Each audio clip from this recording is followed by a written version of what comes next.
One of the common diseases that you might see on your tomatoes, in fact, most people do in most years, is going to be early blight. And we do have a little bit of example here. Now, it's going to be more common for us to see it on the older leaves and oftentimes a target spot.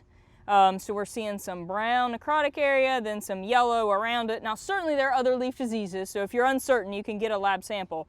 But this would be a really good example of, kind of early stage, early blight in the garden.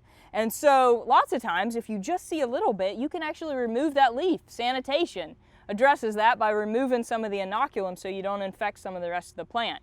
However, you can also spray with a variety of conventional as well as organic fungicides.